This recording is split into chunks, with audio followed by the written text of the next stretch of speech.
अस्सलाम वालेकुम एवरीवन। उम्मीद है आप सब लोग खैरियत से होंगे। एक ऐसी वीडियो आज हमने कंपाइल की है जिसका बहुत से लोगों ने ज़िक्र किया, जो बहुत से लोग सुनना चाहते हैं, और ये हमारी उस सीरीज़ का एक हिस्सा है, या ये समझ लें कि पहला स्टेप है। और वो स्टेप ये है कि आखिर जर्नलिज़म में कितनी वैरायटी मौजूद है, और हमारे यहाँ पाकिस्तान में इस वक्त जो जर्नलिज़म हो रहा है उसको हमने खिचड़ी किसी उसकी कैफियत बना दी है। यानी एंकरिंग को, जर्नलिज़म को, रिपोर्टिंग को, एनालिस्ट को, इन तमाम फील्ड्स को इकट्ठा करके हमें लगता है कि जो एक शख्स है वो हरफन मौला है। लेकिन इन रियलिटी ऐसा है या फिर नहीं, क्योंकि हमारे यहाँ जो अब आजकल सोशल मीडिया का दौर है, तो हर शख्स को ये लगता है, हर मीडिया पर्सनल को ये फ़ील होता है अगर वो स्क्रीन के ऊपर आ रहा है कि वो जर्नलिस्ट है। तो आज के इस सेशन में या इस वीडियो में हम ये डिबेट करेंगे कि जो एंकरिंग है या जो एंकर है, क्या वो वाकई जर्नलिस्ट भी होता है? जो जर्नलिस्ट है, क्या वो वाकई एनालिस्ट भी बन सकता है? एक रिपोर्टर क्या एंकर, जर्नलिस्ट या फिर एनालिस्ट, ये सब मिला के इनका मुरक्कब होता है? ये वो सारे क्वेश्चंस हैं या कन्फ्यूजन्स हैं जो बहुत सारे आम लोगों को, और स्पेशली यंगस्टर्स को जो कि इस फील्ड में आना चाहते हैं, उनके अंदर बड़ा करिश्मा होता है कि हम स्क्रीन के ऊपर नज़र आएँ। तो ये वो सारी चीज़ें हैं जो जिनकी क्लैरिटी होना बड़ी ज़रूरी है। और इसके लिए जो शख्सियत आज मेरे साथ मौजूद होगी इस वीडियो में, मैं पर्सनली उनकी अरसा दराज से फ़ैन हूँ, बहुत पसंद करती हूँ। वो बेहतरीन लिखते हैं, बेहतरीन बोलते हैं, और मेरा ख़्याल है जो उनका तर्ज़ तकल्लुम है वो इतना खूबसूरत है कि सख्त से सख्त बात भी जो है वो भी इंसान के चेहरे पर मुस्कुराहट बिखेर देती है। वसअत अल्लाह खान साहब आज की इस वीडियो में हमारे साथ मौजूद हैं, और मैं उनकी बहुत शुक्रगुजार हूँ कि उन्होंने हमें वक्त दिया। वसअत साहब, पहले तो बहुत बहुत शुक्रिया, आपसे बिलमुशाफा मुझे मुलाकात का शर्फ नहीं मिल सका, लेकिन ये कि मेरी बड़ी ख्वाहिश थी कि मैं आपसे फेस टू फेस गुफ्तगू करती। लेकिन चलिए, पहली दफ़ा सही, लेकिन आपसे हम वीडियो के ज़रिए बात कर रहे हैं, तो आपके टाइम का बहुत शुक्रिया। अच्छा, जो टॉपिक था सर, मेरी आपसे मुख्तसरन पहले भी बात हुई थी, वो बड़ा मुनफरिद है और शायद हम लोगों को इसकी अहमियत का अंदाज़ा नहीं है। इवन मैं भी थोड़ा बहुत जर्नलिज्म से वास्ता रहा है, कुछ अर्सा गुजारा है, लेकिन बहुत सारी चीज़ें ऐसी थी जो मैं खुद भी नहीं जानती थी। तो सबसे पहले तो ये सर कि हमारी जो यंग जनरेशन है आजकल, उसमें मीडिया में आने का क्रेज बहुत ज्यादा है, लेकिन जिससे भी बात करो वो ये कहते हैं कि मैं मीडिया में आना चाहता हूँ या आना चाहती हूँ और मैं एंकर बनना चाहती हूँ। एक जो ग्लैमराइज कर दिया गया है इस फील्ड को। तो पहले तो हमारे व्यूअर्स को ये बताइएगा सर कि क्या मीडिया में सिर्फ एंकरिंग ही है, एंकरिंग के अलावा मीडिया कुछ भी नहीं है, या फिर ये कि हम जर्नलिज्म को भूल के सिर्फ स्क्रीन में खो गए? बात यह है कि हम अगर इस हिसाब से यंग जनरेशन पे क्रिटिसाइज करें तो मेरा ख्याल है थोड़ा सा अनफेयर इसलिए होगा कि अब आप इमेजिन करें, मैं इमेजिन कर रहा हूं कि मेरी उम्र है 17-18 साल और आप भी इसी एज ग्रुप में हैं। तो होता क्या है कि जिस जमाने में पाकिस्तान की फिल्म इंडस्ट्री जिंदा थी और जैसा कि बॉलीवुड जिंदा है, हर लड़का और लड़की जो बॉम्बे भागते हैं और जो लाहौर भागते थे, बिल्कुल, वो शमीम आरा, वहीद मुराद, मोहम्मद अली, दलीप कुमार, अमिताभ बच्चन, शाहरुख खान, सलमान खान बनने, ऐश्वर्या राय बनने के बिल्कुल, लिए जाते थे। ठीक है, बिल्कुल, अब उन बेचारों का तो कोई कसूर नहीं है, उन्होंने तो स्क्रीन पे उन्हें ही देखा है। डायरेक्टर उनके क्या चीज होता है उनके नहीं मालूम, म्यूजिशियन क्या होता है, आर्ट डायरेक्टर क्या होता है उनको नहीं मालूम। उन्हें तो ये पता है कि या तो बॉलीवुड में सलमान खान है या ऐश्वर्या राय है या जो भी जिसका आइडियल है, तो वो जाते हैं। और फिर जाहिर है कि वो जब उनका शहर टूटता है तो कुछ उनमें से कुछ ना कुछ बन जाते हैं। जरूरी नहीं कि सलमान खान तो एक ही है, आमिर खान भी एक ही, वो तो नहीं बन पाते, लेकिन कुछ ना कुछ जरूर बन जाते हैं।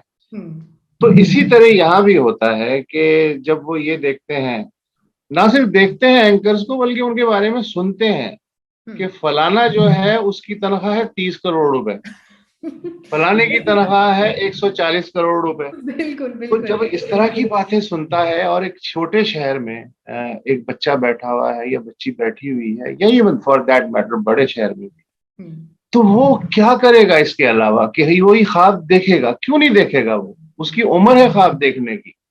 ये तो फिर बाद में जब वो ठोकरें खाता है और उसके बाद या तो कुछ बन जाता है या बर्बाद हो जाता है, तब उसकी समझ में आता है कि ऊपर की सीटें तो 4-5 होती हैं, बाकी तो नीचे की दुनिया होती है। तो हमें, मेरा ख्याल है कि ख्वाब देखने पे पाबंदी नहीं है। ख्वाब नहीं देखेंगे तो हम्म, आगे कैसे बढ़ेंगे, ताबीर कहाँ से हाथ आएगी, कच्ची पक्की वो एक अलग बात है। तो ये देखते रहने चाहिए ख्वाब, ये जिंदगी का पता देते हैं। बाकी ये कि प्रैक्टिकल लाइफ में आके ही उन्हें पता चलता है कि आटे दाल का भाव क्या है और जो ग्लैमर की दुनिया है उसकी उसके हकीकत क्या है। पीछे क्या है। बिल्कुल तो सही। उस लिहाज से ठीक है उनका मामला भी। अच्छा, लेकिन सर मैंने प्रोग्राम के शुरू में, क्योंकि उसमें आप शुरू से शामिल नहीं थे इसमें, मैंने तारुफ में ये जिक्र किया था कि एक हमारे यहाँ एंकरिंग होती है, एक हमारे यहाँ रिपोर्टिंग होती है, और एक हमारे यहाँ एनालिस्ट की भी फील्ड है जिसको लोग नजरअंदाज करते हैं इस पैराए में कि उनको लगता है कि शायद एनालिस्ट प्रोग्राम का हिस्सा जरूर है लेकिन इटसेल्फ ये कोई अपने तौर पर फील्ड नहीं है। तो क्या सर हमने खुद as a media personal in तीनों चीजों को मिक्सअप कर दिया है? लोग अब एंकर को भी जर्नलिस्ट समझते हैं, जर्नलिस्ट जो है वो एनालिस्ट भी बन जाता है। क्या इन तीनों चीजों को हम इकट्ठा कर सकते हैं, या ये तीनों एक्सपर्टीज जो हैं ये बिल्कुल डिफरेंट हैं और इनको अलग ही रखना चाहिए? अब अलग ही रखना चाहिए, लेकिन बाज औकात नहीं भी होती। मसलन आप अगर बीबीसी का मॉडल देखें या अल जजीरा का मॉडल देखें तो उसमें यह भी होता है कि जैसे लिज डूसेट है फॉर एग्जांपल, मैं जी बीबीसी जी। की मिसाल दूंगा। हम्म, बहुत ही सीनियर जर्नलिस्ट है वो, और हम्म, पूरी दुनिया उन्हें बतौर रिपोर्टर ही जानती है। हम्म, लेकिन कभी कभी आपको वो खबरें पढ़ती हुई नजर आएंगी, न्यूज बिल्कुल कास्टर के तौर पे भी नजर आएंगी। बिल्कुल फील्ड में भी नजर आते और हैं। इसी तरह एक न्यूज कास्टर है, वो इलेक्शन कहीं हो रहे हैं किसी मुल्क में तो वो फील्ड में आपको माइक लिए भी नजर आएगा। हम्म, तो या तो उनकी ट्रेनिंग ऐसी हो कि अगर उन जरूरत पड़े तो वो न्यूज कास्टर भी बन जाए, हम्म, और अगर जरूरत पड़े तो वो रिपोर्टिंग के भी उतने ही अहल हो जितने हों। हम्म, अब मसला ये है कि यहाँ थोड़ा सा मॉडल मुख्तलिफ है, यहाँ भी और इंडिया में भी, कि जो चेहरा स्क्रीन पे नजर आ रहा है, मसलन अर्नब गोस्वामी को ले लेते हैं हम्म, यहाँ। तो अब उसका कोई प्रिंट का तजर्बा है या किसी और मीडियम का तजर्बा है, रेडियो का है, उसका उसको तो लोगों ने सिर्फ टीवी पे देखा है और वो भी टॉक शो करते हुए देखा है। हम्म, तो अब मसला ये है कि जब प्रिंट पीछे चला जाएगा, मसलन हम अखबार कहाँ पढ़ते हैं, हम्म, हम तो जो रात को प्रोग्राम आता है चैनल पे, सुबह ही सुबह अखबार के नाम पे एज इट इज वो टॉक शोज छाप देते हैं ना। बिल्कुल। तो एक तरह से वो जो अखबार है वो चैनल का दुमछल्ला बन गया है। हम्म, इसलिए कि हालांकि हर सर उल्टा मीडिया होना हाउस चाहिए था। जिसका जिसका हालांकि उल्टा टीवी होना चैनल चाहिए। है हम्म, वो अखबार भी निकाल रहा है। हम्म, तो वो अखबार नहीं है, वो असल में उसके चैनल का जमीमा है, जो जिससे जिससे प्रोग्राम रात को मिस हो गया होगा ना, वो सुबह वो अखबार में सुबह पढ़ लें। अखबार में पढ़ ले। बिल्कुल। तो अखबार की औकात तो अब हम लोगों ने ये कर दी है। तो हम्म, अब जो मीडियम है वो सिर्फ इलेक्ट्रॉनिक मीडियम रह गया है, और इलेक्ट्रॉनिक में बेचारा जो रेडियो है वो तो एफएम के तौर पे सुपड़ के रह गया है। मीडियम वेव का तो रेडियो ही खत्म हो गया है। तो अब बच गया टीवी चैनल, तो फिर जर्नलिज्म उसी के गिर्द घूम रहा है। तो आप ये देखें कि सिर्फ आम आदमी नहीं समझता कि ये जो एंकर पर्सन हैं ये जर्नलिस्ट, जरूरी नहीं कि जर्नलिस्ट हों, हम्म, हम्म, लेकिन चीफ ऑफ आर्मी स्टाफ से लेके प्राइम मिनिस्टर इमरान खान तक जितनी भी ब्रीफिंग्स होती हैं, फॉरेन ऑफिस की जितनी भी ब्रीफिंग्स होती हैं, आईएसपीआर में जितने भी लोग जाते हैं, हम्म। आप देखिए उसमें एंकर पर्सन जो है सफे अव्वल में बैठे हुए होते हैं। सर इसी पॉइंट पे मैं आपसे एक चीज पूछना चाह रही थी कि एक जर्नलिस्ट का जो एक हम जिस तरह इमेज जहन में सोचते थे, एक कुर्ता पाजामा, एक उसमें कपड़े का एक बैग होता था, यानी जब हम पुराने वक्तों के जर्नलिस्ट सोचते थे तो वो एक टिपिकल उनका एक वो गेटअप होता था। आजकल हम देखते हैं कि जितने एंकर्स हैं वो अपने आप को जर्नलिस्ट, इस चीज पे मुझे भी इख्तलाफ है और एहतजाज भी है मेरा कि हर एंकर सर जर्नलिस्ट नहीं होता, लेकिन जो जर्नलिस्ट का जो पूरी एक जो जिस पैसेज से वो गुजर के आता है, जो एक्सपीरियंस वो हासिल करता है फील्ड का, एंकर्स तो वो हासिल नहीं करते। और वो खबरों का क्रेडिट, ब्रेक करने की चीजों का क्रेडिट वो रिपोर्टर से छीन के खुद क्रेडिट ले लेते हैं। क्या ये ज्यादती नहीं है सर रिपोर्टर्स के साथ या एक्चुअल जर्नलिस्ट के साथ कि वो उसका सारा काम जो है वो एंकर उठा के उसको अपनी स्क्रीन के ऊपर बयान कर देता है? ये नाइंसाफी नहीं है वैसे? देखिए स्ट्रक्चर जो है ना चैनल का वो इसी तरह का बना हुआ है। बाकी ये कि वो जो कुर्ते पाजामे थैले वाला था ना हम्म, जर्नलिस्ट, वो ब्लैक एंड व्हाइट फिल्मों के दौर में था। बिल्कुल। और या फिर आपकी पैदाइश से पहले का किरदार था, वो आपने भी बिल्कुल। नहीं देखा होगा उसे। बिल्कुल। आज तो अगर ये है कि रिपोर्टर के पास हम्म। गाड़ी नहीं है नए मॉडल की, तो उसकी जो है इन्फ्लुएंस पे और उसकी प्रोफेशनल स्किल पे हमें शक होने लगता है कि किस तरह का रिपोर्टर है, कार तक नहीं है इसके पास और ठीक। नए मॉडल की नहीं है। तो हम्म। अखबार बदल गई हैं, सिचुएशंस बदल गई है, और जो मालिकान थे पहले, जो हम्म। अखबारी मालिकान होते थे, हम्म। वो जैसे होते हैं ना खानदानी गवैये, हम्म।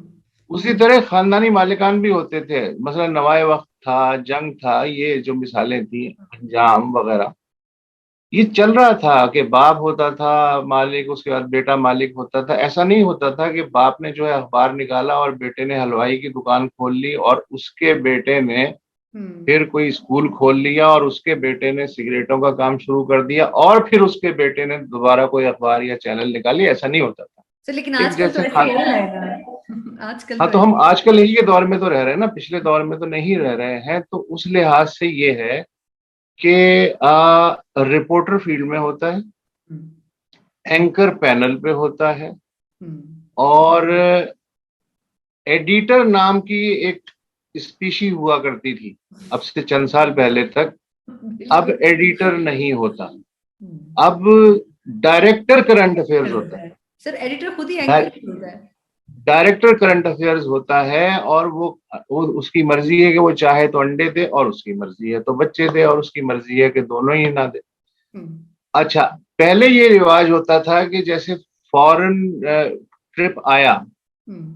तो एडिटर जो कंसर्न बीट का रिपोर्टर होता था, जो फॉरेन ऑफिस कवर करता था या प्राइम मिनिस्टर हाउस कवर करता था, उसको कहता था भैया तू इनके साथ ताशकंद चला जा। हम्म। अब तो मालिक जो है वो जहाज के पहियों से लटकने के बारे में सोचता है कि वो चला जाए, रिपोर्टर की तो मजाल ही क्या है। तो हम्म। अकदार ही चेंज हो गई हैं, और चूंकि खानदानी गवैये ही खत्म हो गए, खानदानी एडिटर भी खत्म हो गए, वो इंस्टीट्यूशन ही खत्म हो गया खैर, और खानदानी मालिकान भी चूंकि आटे में नमक के बराबर रह गए, लिहाजा मालिक ही डायरेक्टर करंट अफेयर्स है। और वो हम्म। कहता है इसे ज्यादा से ज्यादा करना क्या है, इसे फला रिपोर्टर का असाइनमेंट ही लगाना है ना, तो मैं हम्म। भी डायरेक्ट लगा सकता हूँ। हम्म। तो अब जिम्मेदारियां इतनी खिचड़ी पक गई है हम्म। कि कौन किस दिन क्या है ये पता नहीं चलता। हम्म। तो उसमें अगर हम एडिटोरियल स्टैंडर्ड्स और पैरामीटर्स की बात करें, तो मेरा ख्याल है कि ये तो हम्म। बड़ी ज्यादती है। बिल्कुल। अच्छा ये जो सर आपने बात की है ना खिचड़ी की, ये इत्तेफाक से मेरा जो अगला सवाल था उसमें खिचड़ी का लफ्ज था कि ये जो खिचड़ी पकी है इस वक्त, इसमें मीडिया मालिकांस का क्या रोल है? यानी हम देखते हैं पिछले कोई 10 साल से ये हो रहा है। एक एंकर, मैं वैसे सब मेरे कोलीग्स हैं, मैं सबकी बड़ी रिस्पेक्ट करती हूँ, लेकिन ये सवाल एज अ पाकिस्तानी भी और एज अ ऑडियंस भी मेरे लिए जानना बड़ा जरूरी है। एक एंकर रमजान में ट्रांसमिशन कर रहा होता है, फिर वो रमजान के बाद करंट अफेयर्स का प्रोग्राम कर रहा होता है, फिर स्पोर्ट्स का कोई वर्ल्ड कप आ जाता है, कुछ और आ जाता है, वो उसमें बैठ के क्रिकेट के ऊपर भी तबसरे दे रहा होता है। फिर कभी कोई ऐसा कोई मसला आ जाता है जो सोशल इशू होता है, वो उसमें बैठ के उसमें भी तबसरा दे रहा होता है।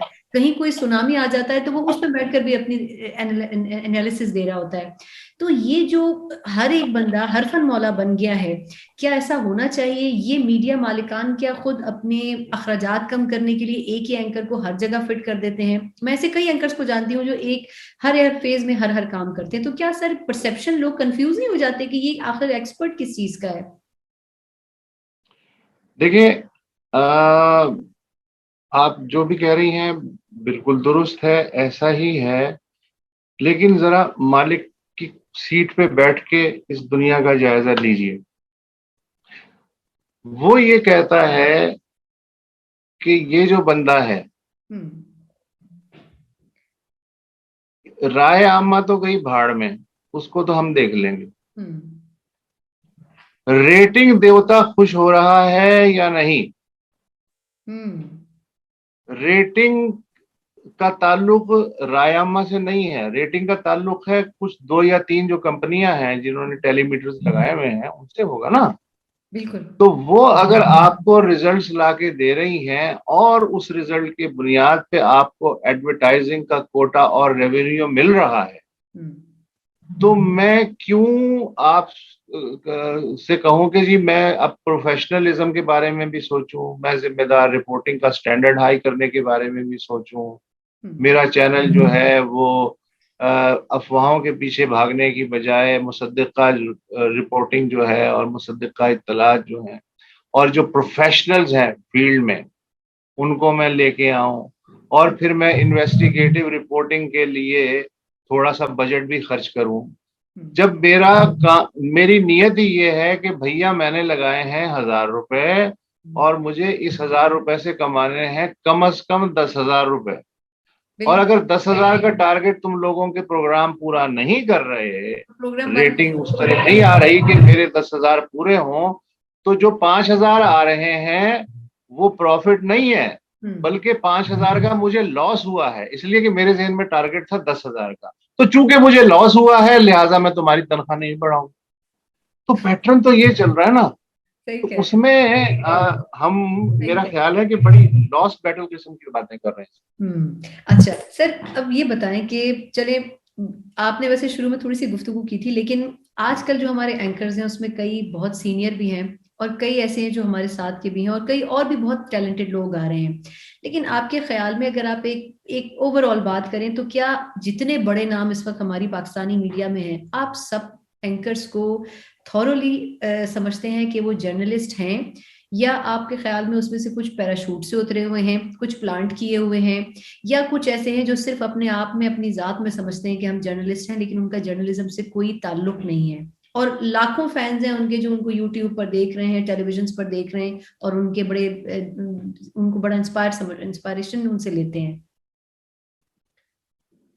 ये चारों अक़साम आपको मिलेंगी हर चैनल में। अच्छा। चारों पैराशूटर भी मिलेंगे, प्लांटेड भी मिलेंगे, नरगिसियत के मारे भी मिलेंगे और जर्नलिस्ट एंकर भी मिलेंगे। सर फिर हमें समझ हालांकि उनकी तादाद नाबीना क्यों है हम पे? उनकी तादाद आटे में नमक के बराबर होगी, लेकिन बहरहाल ये चारों अक़साम खुसूसन जो टॉप के 8-10 चैनल हैं उनमें तो पाई जाती हैं, बाकियों का तो मुझे इल्म नहीं है। आप कह रहे हैं कि उन टॉप चैनल्स में ये सारी अक़साम मौजूद हैं? ये सारी अक़साम मौजूद हैं। अब उसमें यह है कि जिसको आप तलाश कर रही हैं वो आटे में नमक के बराबर है। बाकी अक़साम जो हैं वो चूंकि दिख रही हैं और बिक रही हैं और मालिक का फायदा कर रही हैं और चैनल के लिए रेवेन्यू जनरेट कर रही हैं, लिहाजा वो जर्नलिस्ट हैं या नहीं है बतौर मालिक मुझे क्या, मेरा तो रिटर्न आना चाहिए।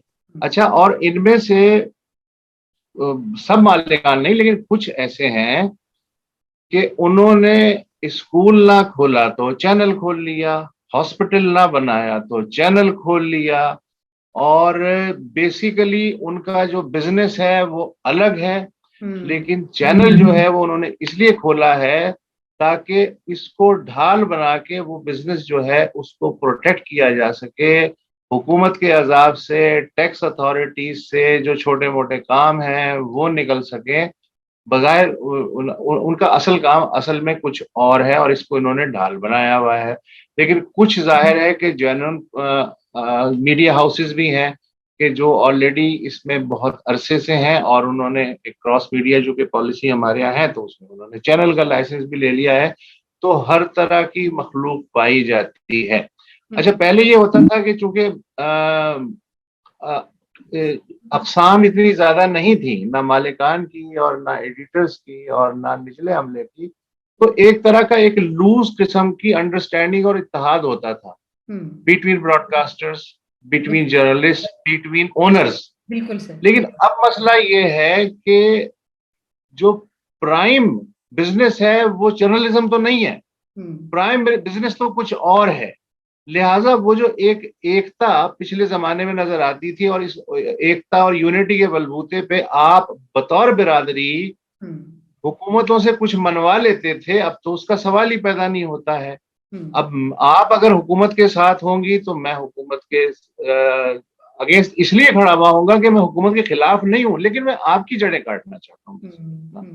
तो जब इस तरह की छीछा लेदर होगी, और हमने देखा है अभी 4-5 साल पहले जो 3 चैनलों की आपने जंग देखी होगी, आप उस जमाने में जियो में थी, बिल्कुल। मतलब जैसे कुत्ते लड़ रहे हो आपस में, उस तरह की सूरत हाल थी ना। बिल्कुल और सही। थे आलाकार। तो अब हम जब कहते हैं ना जी मीडिया और मिशन और प्रोफेशन, नहीं नहीं, ऐसा नहीं है। ये एक बहुत बड़ी फैक्ट्री है। इस गुमान से निकलिए कि आप तुर्रम खान हैं। आप ज्यादा से ज्यादा उस बड़ी फैक्ट्री में आप सुपरवाइजर हैं, आप फोरमैन हैं, आप मजदूर हैं, और आप जो है एडमिनिस्ट्रेटर हैं। उनमें से कोई रोल जो है आप चुन लीजिए, और उसके साथ अगर आपको बहुत शौक है तो अपने साथ स्टिकर लगा लीजिए किसी भी तरह का। बिल्कुल। अच्छा, तो फिर सर अगर आपकी बातों से समझा जाए तो थोड़ा सा मायूसी की सी कैफियत होती है, इसका मतलब फिर क्या समझा जाए जो मेरा तो काम ही मायूसी फैलाना है। सर क्योंकि आप सही पिक्चर भी तो दिखा रहे हैं ना लोगों को। ये फिर मीडिया के मुस्तकबिल से फिर क्या, देखिए मैं अपने फेस की अगर बात करूं तो मैं खुद बहुत सारी चीजों से बड़ी मायूस होती रही हूँ अपने करियर में, डिमोरलाइज होती थी, फ्रस्ट्रेट होती थी। तो इसका मतलब तो ये कि जो हमारी जनरेशन, अब जो अगली नस्ल आ रही है मीडिया में, हजारों की तादाद में बच्चे पढ़ रहे हैं, तो वो तो फिर एक तरह से मशीन की तरह काम करेंगे। उनकी अपनी कोई सोच, उनका कोई विजन, उनकी कोई लिबर्टी, कोई आजादी कुछ उनको मिलेगी ही नहीं। तो मैंने इसीलिए तो अर्ज किया ना कि अब वो जर्नलिज्म का जो हमारे यहाँ तस्वुर था या तस्वीर थी कि हम ये कर देंगे और हम समाज बदल सकते हैं या उसे इन्फ्लुएंस कर सकते हैं या सिविल सोसाइटी को मजबूत कर सकते हैं, हम्म। ये इन चक्करों से बाहर निकली है। अब मसला ये है कि वही एक बड़ी फैक्ट्री है और अपने आप को उस फैक्ट्री में काम करने के लिए तैयार कीजिए। अब पहले तो ये होता था ना कि सरकारे आली ने कहा या किसी इदारे ने कहा कि साहब बैठ जाओ, हम्म। तो हम बहुत रिलक्टेंटली बैठ जाते थे हम्म। और फिर एड़ियां ऊंची कर करके देखते रहते थे कि इसकी नजर इधर उधर हो तो थोड़ा सा और खड़ा होने की कोशिश करें। अब वो कहते हैं बैठ जाओ, तो हम लेट जाते हैं ताकि सरकार जो है वो उसको जहमत ना उठानी पड़े। तो यहाँ सूरत हाल ये है। अब हम्म। मसला ये कि मेरे लिए तो जर्नलिज्म बहुत अच्छा है। हम्म। मुझे सैलरी मिल रही है, हम्म। मुझे लोग पहचान रहे हैं, हम्म। मेरी बड़ी वाहवाह हो रही है, जिस महकमे में जा रहा हूँ वो उठ के जो इस्तकबाल भी कर रहा है, कुर्सी भी पेश कर रहा है। आजादी सहाफत क्या बेचती है? अगर ये इस तरह की चीजें जो है मिल रही हैं जो मुझे सेटिस्फाई कर रही हैं। अच्छा, और बाकी है कि मेरा जो कैमरे के पीछे खड़ा होके जो मुझे शूट कर रहा है, जो मेरे कान में माइक फिट कर रहा है, या जो चपरासी मेरे लिए पानी ला के रख रहा है स्टूडियो में, वो बरतरफ हो जाए ना हो, मुझे उसकी शक्ल तो याद है, मुझे तो शायद पूरी तरह उसका नाम भी नहीं पता है। तो जहां एलियनेशन की ये सूरत हाल हो, तो वहां ये फैक्ट्री भी जो चल रही है, ये तो ये बड़ी बात है। लेकिन इन हालात में ये जो मीडियम है ये बचता हुआ मुझे नहीं लग रहा। इवेंचुअली इस मीडियम को, फवाद चौधरी से मुझे लाख इख्तलाफ सही, लेकिन उनकी एक थ्योरी से मैं इत्तेफाक करता हूं कि इवेंचुअली जो मीडिया की सूरत हाल बन गई है, ये इस प्लेटफॉर्म पे नहीं चल सकता। ये डिजिटलाइजेशन के साथ साथ ये जो सोशल मीडिया है, ये इस फॉर्मल मीडिया को खा जाएगा। उसकी वजह यह है कि जब हम ये कहते हैं कि सोशल मीडिया पे बगैर फिल्टर के रॉ न्यूज आ रही है, जिसमें यही नहीं पता चल रहा कि ये वाकई न्यूज है या अफवाह है या मेरे दिल की ख्वाहिश है, तो एग्जैक्टली चैनल भी तो यही कर रहे हैं ना। वहां फिल्ट्रेशन का सिस्टम था एडिटोरियल सेटअप के जरिए। एडिटोरियल सेटअप तो आपने कभी तो खिड़की से बाहर फेंक दिया और चैनलों में तो इसकी जरूरत ही नहीं महसूस की गई इब्तदा से। तो अब जो है हम रॉ न्यूज बगैर ट्रीटमेंट के अपना जो कंज्यूमर है, जो हमारा व्यूअर, हमारा कंज्यूमर है, उसको दे रहे हैं। उसकी वजह से उसे बीमारियां हो रही हैं। जाहिर है कि जब आप कच्ची सब्जी खाएंगे या गंदा फल, गला सड़ा फल खाएंगे, तो जाहिर है आप बीमार तो होंगे। तो हम बगैर ट्रीट के जो गली सड़ी या कच्ची खबर दे रहे हैं, आधी कच्ची आधी पक्की, तो व्यूअर का हाजमा भी तो खराब होगा, वो भी तो बीमार होगा, उसके उसके भी तो नफ्सियाती मसाइल बढ़ेंगे ना। बिल्कुल। तो ये सब कुछ हो रहा है, लेकिन हम ये नहीं समझ रहे कि हम जहां 2-2 अरब रुपए तनख्वाहों पे एंकर रख रहे हैं, ये वो खुद कहते हैं, मैं नहीं कह रहा, तो हम 6 लाख का या 7 लाख का एडिटर क्यों नहीं रख सकते प्रोफेशनल? हम्म, एक एडिटर अगर प्रोफेशनल आ जाए तो वो निचला अमला को बिल्कुल ठीक कर सकता है, एक बिगड़े हुए अमले को भी ठीक कर सकता है, शर्त यह है कि वो खुद प्रोफेशनल हो। हम्म, तो ये कोई रॉकेट साइंस नहीं है। ये थोड़े से पैसों में स्टैंडर्ड्स बहाल हो सकते हैं, ठीक हो सकते हैं, लेकिन इंटरेस्टेड कौन है? इसलिए कि प्रायोरिटी स्टैंडर्ड्स नहीं है। बहाल हो गए तो फिर मेरे काम कैसे होंगे? मेरे हम्म, जो बाकी धंधे हैं उनको जिस तरह मैं कवर करना चाह रहा हूँ या शील्ड करना चाह रहा हूँ वो कैसे होगा? लिहाजा ये इंटरेस्ट में नहीं है मेरे कि मैं प्रोफेशनलिज्म को अपनाऊं। बिल्कुल ठीक। अच्छा सर, लास्टली मैं ये जानना चाहूंगी कि जिस तरह आपने कहा कि प्रायोरिटी भी नहीं रही है, प्रोफेशनलिज्म की तरफ कोई दिलचस्पी भी नहीं है, तो जो गवर्नमेंट वाइज तो मैं खैर बात नहीं करूंगी, लेकिन ओवरऑल हम जिस एरा में जा रहे हैं अगले 4-5 साल में, आपको क्या लगता है? जैसे 8-10 साल पहले मीडिया का एक हाइप आई थी, पीक पे टच किया था, आपको क्या लग रहा है कि ये मीडिया मुस्तकिल, क्योंकि मैं सॉरी, सवाल से ज्यादा मेरी अपनी एक ओपिनियन भी है और मैं चाहूंगी कि इसमें आपकी राय बड़ी जरूरी है मेरे लिए जानना, कि हम एक ट्रस्ट था हमारा मीडिया के ऊपर, एज अ व्यूअर हम ट्रस्ट करते थे कि मीडिया जो बता रहा है बिल्कुल ठीक कह रहा है। लोग अब मीडिया के लोगों का मजाक उड़ा रहे होते हैं, सोशल मीडिया पे आप कोई कमेंट कर दो तो आपको जजमेंटल इतने हो जाते हैं कि वो आपके बारे में एकदम लेबल लगा देते हैं, बदतमीजी करने लगते हैं। तो मीडिया की कुछ कहने की वर्थ नहीं रही है, ये वर्थ मजीद वक्त के साथ और खत्म होती जाएगी, या हम कुछ अपनी इज्जत बहाल कर सकेंगे मीडिया एथिक्स के जरिए, या कुछ जर्नलिज्म को वापस ला सकेंगे इस फील्ड में? नहीं, जो हालात चल रहे हैं और जिस तरह स्टेट को फ्री स्पेस मिल रही है आगे बढ़ने की, हम्म, और हम सामने खड़े होने की बजाय अपनी कमीजें उतार उतार के उसके लिए रास्ता साफ कर रहे हैं हम्म, कि आइए और हमें कुचलते हुए निकल जाएं, तो उसमें तो इससे ज्यादा बुरा हश्र होना चाहिए। इससे ज्यादा बुरा असर, यानी आप इमेजिन करते म- हैं कि इससे भी ज्यादा? हाँ हाँ बिल्कुल। इसलिए कि कोई जिसे कहते हैं ना अलामती मज़ाहमत, हम्म, वो भी नहीं है। हम्म, और अगर कोई इस तरह की बात करता भी है तो उसको ये कह के ब्लैकमेल किया जाता है कि बात तुम्हारी बिल्कुल सही है, खबर ऐसे नहीं जानी चाहिए, जो तुमने रिपोर्ट की है वो ऑन एयर जानी चाहिए, हम्म, लेकिन यार ये भी तो देखो ना, तुम अकेले तो नहीं हो ना, 500 और लोग हैं यार, उनके साथ पेड़ लगे हुए हैं, उनका खानदान भी है यार, कुछ उनका ही ख्याल कर लो। मैं तुम्हें गलत नहीं कह रहा यार, लेकिन वो जो 500 लोग हैं उनका ख्याल कर लो। तो उसके बाद उसका जो आखिरी इनिशिएटिव है वो भी खत्म हो जाता है। मुझे सिर्फ ये बताइए कि आखिरी बार आपने कोई भी इन्वेस्टिगेटिव स्टोरी हम्म, किसी भी हसास मौजू पे हम्म, किस चैनल पे देखी थी? हम्म,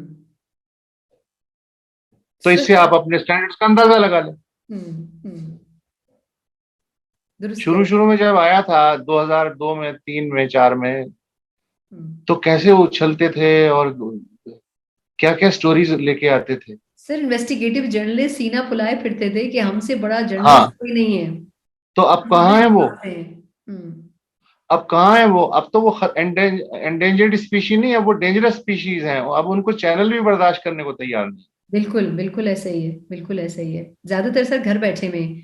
तो सर, हाँ, इसका मतलब ये समझा जाए, मैं इसको कंक्लूड करती हूँ कि ये जो मीडिया है ये भी इटसेल्फ अब सिर्फ एक कारोबार कर रहा है, और इसको हम ये कह लें कि ये भी बाइस्ड हो चुका है। now it has become a vehicle to promote personal and collective interest of certain lobbies. बेहतरीन डेफिनेशन है सर, बेहतरीन डेफिनेशन है, और मेरा ख्याल है मुझे इस पे कंक्लूड करना चाहिए। आपके साथ दिलचस्प तरीन नशिस्त रही सर, और मैं इंशाल्लाह आपको दोबारा जरूर जहमत दूंगी, आप ना भी चाहें तब भी आपसे रिक्वेस्ट करती रहूंगी, but thank you so much, आपका बहुत शुक्रिया। You are most welcome. God bless you. तो ये थी वसुतुल्लाह खान साहब के साथ एक मुख्तसर सी नशिस्त, और मैंने तो बहुत एंजॉय की, मुझे यकीन है कि आप लोगों को भी मज़ा आया होगा सुनने में। अपना फीडबैक और ऐसी ही जो शख्सियात जिनको आप सुनना चाहते हैं और जिन टॉपिक्स पे आप उनको सुनना चाहते हैं, आप फीडबैक और कमेंट सेक्शन में लिख सकते हैं उनके नाम। मेरी पूरी कोशिश होगी कि वो हमारे साथ इन वीडियोज़ में शामिल हों। इसके अलावा व्हाट्सएप नंबर जो आप अपनी स्क्रीन पर देख रहे हैं उसके ऊपर भी आप अपने मैसेजेस कर सकते हैं, वो भी यकीनन हम ज़रूर देखेंगे और उस पर फीडबैक भी देंगे और उसके ऊपर काम भी करेंगे। इस प्रोग्राम से मुझे इजाज़त दीजिए। अल्लाह हाफ़िज़।